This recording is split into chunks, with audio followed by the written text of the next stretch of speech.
sebagai penyambung lidah rakyat Indonesia.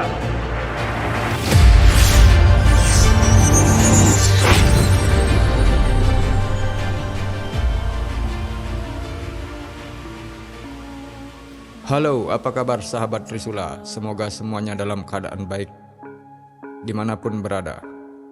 Salam jumpa kembali. Dalam kesempatan ini kami akan menyampaikan informasi tentang 7 tempat Presiden Soekarno melakukan tapa brata untuk mendapatkan wahyu. Salah satu wahyu yang paling istimewa yang beliau dapat adalah wahyu Cakraningrat. Apa itu wahyu Cakraningrat? Dan di mana beliau mendapatkannya? Akan kami uraikan dalam 7 tempat pertapaan Presiden Soekarno.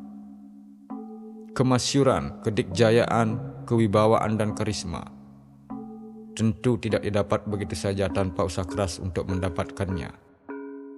Bahwa karisma itu didapatkan lewat tapa brata dan puasa yang sangat keras. Bahwa sesuatu yang diperoleh itu bukan sekedar turun begitu saja dari langit biru.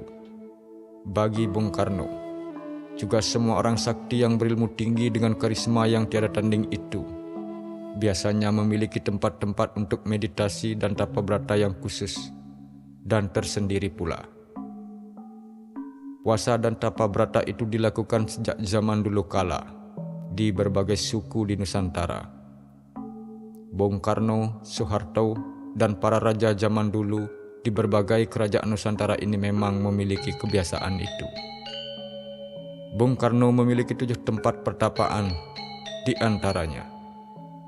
Yang pertama, Goa Istana Banyuwangi. Goa Istana berada di kawasan Taman Nasional Alas Purwo, Banyuwangi yang terkenal angker.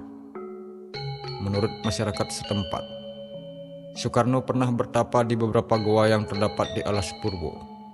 Salah satunya adalah Goa Istana.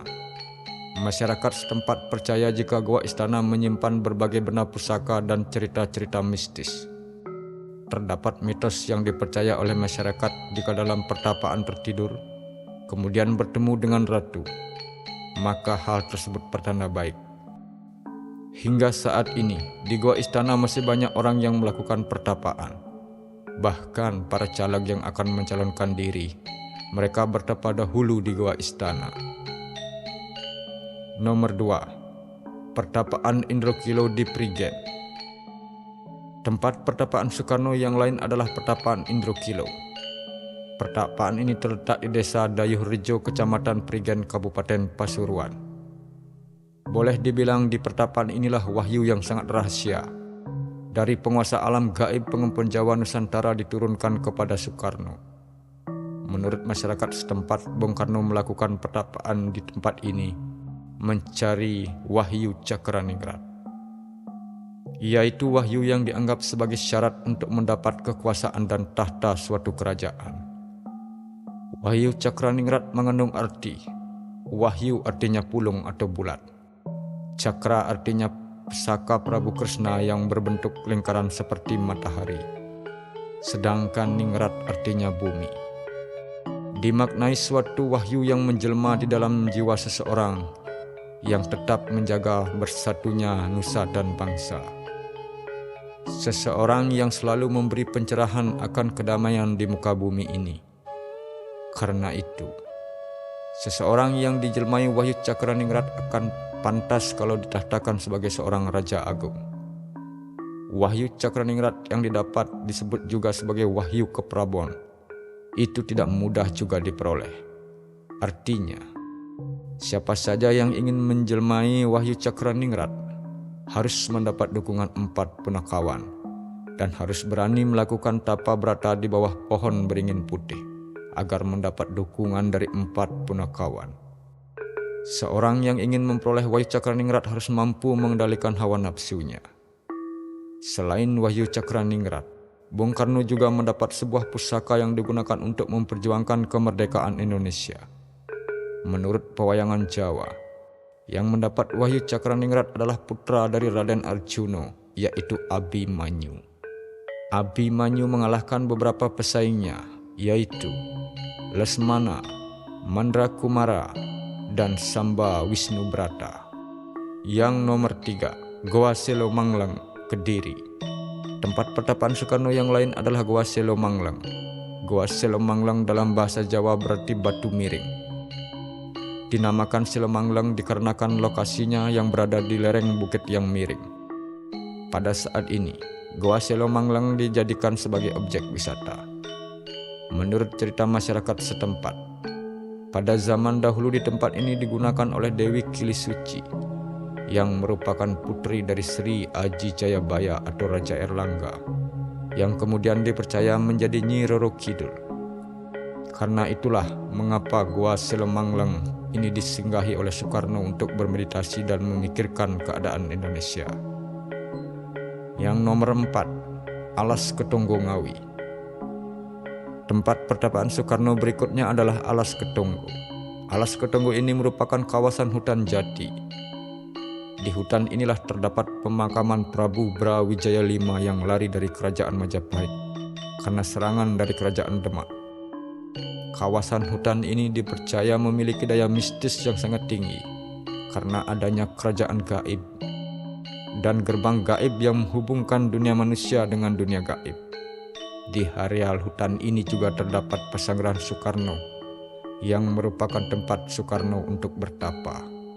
Nomor 5, Gedung Bentol Istana Cipanas. Tempat pertapaan Soekarno lainnya adalah Gedung Bentol yang berada di area Istana Presiden Cipanas, Kabupaten Cianjur. Gedung ini dibangun oleh R.M. Sudarsono dan F. Silaban.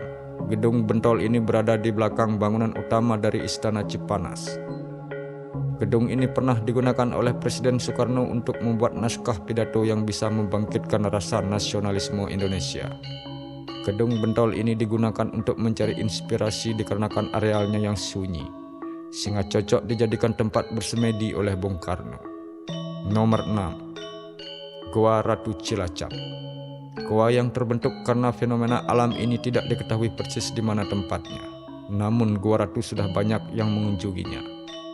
Pengunjungnya pun tidak hanya dari Pulau Jawa, melainkan dari luar Jawa juga. Orang-orang yang datang ke Goa Ratu kebanyakan bermeditasi dan memohon sesuatu kepada Sang Hyang Pencipta. Banyak para pengunjung yang sering melihat sosok Kanjeng Ratu Kidul, karena gua ini merupakan salah satu tempat petilasan dari Ratu Kidul.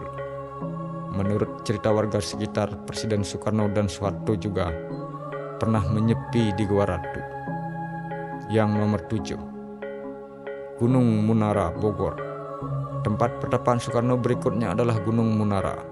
Gunung Munara yang terdapat di daerah Bogor ini merupakan tempat yang sakral. Itu terbukti dari adanya beberapa titik yang sering dijadikan tempat untuk pertapaan. Gunung Munara ini memiliki 3 puncak dan beberapa gua serta batu-batu besar yang memiliki nilai sejarah yang sangat tinggi. Sebut saja Batu Azan dan Batu Quran. Menurut masyarakat setempat, Batu Azan merupakan tempat Sultan Hasanuddin mengamankan Hasan yang terdekat dengan tempat pertapaannya. Selain itu juga terdapat goa yang dinamakan Goa Soekarno. Dinamakan Goa Soekarno karena goa itu tempat Bung Karno bertapa. Sahabat Trisula, demikianlah 7 tempat pertapaan Presiden Soekarno. Semoga bisa menambah pengetahuan dan wawasan kita semua. Jika informasi ini bermanfaat bagi sahabat, mohon subscribe, like, and share, sehingga kami lebih bersemangat dalam membuat video-video untuk menambah wawasan kita semua. Salam Trisula Bali. But then I left this world, this material world, and I sought my consolation in books. I left this material world and went into the world of the mind. And in that world of the mind, I met with many great men. I met with Dante, I met with Mazzini, I met with Garibaldi, I met with Marx, I met with Engels, I met with Rosa Luxemburg, I met with Liebknecht, I met with Gladstone, I met with